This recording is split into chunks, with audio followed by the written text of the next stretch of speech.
आता गेले 30, 35, 40 वर्ष जे शिवसेनेमध्ये राहून कट्टर आहेत, जुने जाणची लोक आहेत शिवसेनेचे, मध्ये भास्कर पाटील असतील त्यावेळेचे, दशरथ पालंडे असतील त्यावेळेचे,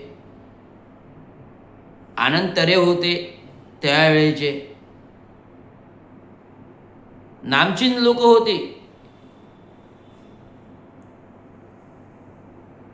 सामंत, विलास सामंत, अशोक वैती, नामचीन लोक शिवसेनेमध्ये होते.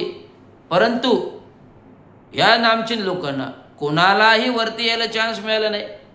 अशोक वैती पण महापौर झाले, पण ते पण नाराज होते, त्यांनी तात्काळ महापौरपदही सोडलं. परंतु गेल्या 10 वर्षामध्ये जी व्यक्ती वरती येते अचानक, एकनाथराव शिंदे त्यांना पिकअप देतात. मी एकनाथराव शिंदेला सांगतो, या नरेश मस्केने एकेकाळी आपल्याला घाणघाण शिव्या दिलेल्या आहेत. नरेश मस्केने एकेकाळी घाणघाण शिव्या, आणि रवींद्र शिंदेला निलंबित करायला लावणारा माणूस तुम्हाला सांगून हा नरेश मस्केचा आहे. त्यामुळे मी नरेश मस्केला वारंवार बोलत असतो. टक्केवारी काढतो, ठेकेदारी काढतो, खासदार असून ठाणे महानगरपालिकेत टक्केवारीचे कामं करतो. हे खरं आहे ना? खरं बोलायला काय आहे? आता तिथे गडकरीच्या आरक्षण ठिकाणी भेट झाली, खाली मी बाईट दिली आणि मला बोलतो, अरे तू माझ्याबद्दल का बोलतो? अरे तू माझ्याबद्दल का बोलतो? तू कोण? तू काय मला खायला देतो का रे नरेश? ओ नरेश, तुझ्यापेक्षा मोठा आहे मी. वय वर्ष 60, महापालिका निवृत्त झालो 58 वर्षी, 2 वर्षाला, आता वय वर्ष 60.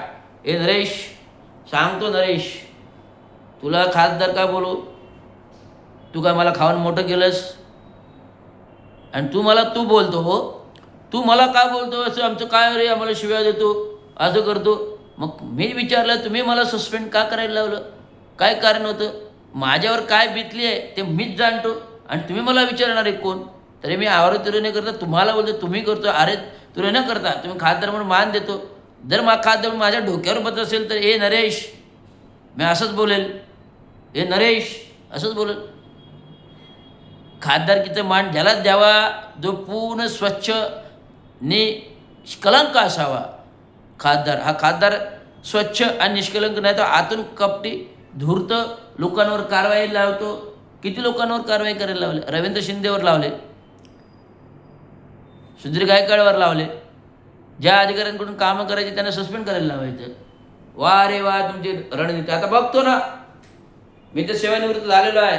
माझी संघटना आहे महाराष्ट्र म्युनिसिपल कर्मचारी युनियन. नाही भ्रष्टाचार एकेकाचा फोडून काढला तर नावाचा रवींद्र शिंदे नाही, ना एकेकाचा भ्रष्टाचार फोडून काढला तर नावाचा रवींद्र शिंदे नाही. आणि त्या भ्रष्टाचारामध्ये जर मला कोणी एखादा सापडला तर जेलमध्ये टाकलाच हवा. ज्या भ्रष्टाचारामध्ये जर कोणी मला एखादा सापडला तर जेलमध्ये हा रवींद्र शिंदे टाकणार. कारण संविधान रक्षक, कायदा रक्षक, आरक्षण रक्षक, ब्लू पांथर, महाराष्ट्राचा सिंह, भारताचा रक्षक आणि भारताचं अग्निअस्त्र. या अग्निअस्त्राच्या कायद्याच्या कचाडीत जर तुम्ही आलात तर जाऊन भस्म व्हाल. संविधान जिंदा है, जिंदा रहेगा, जिंदा ही रहेगा जब तक सूरज चांद रहेगा. बाबा साहेब आंबेडकर तुम्हारा नाम रहेगा.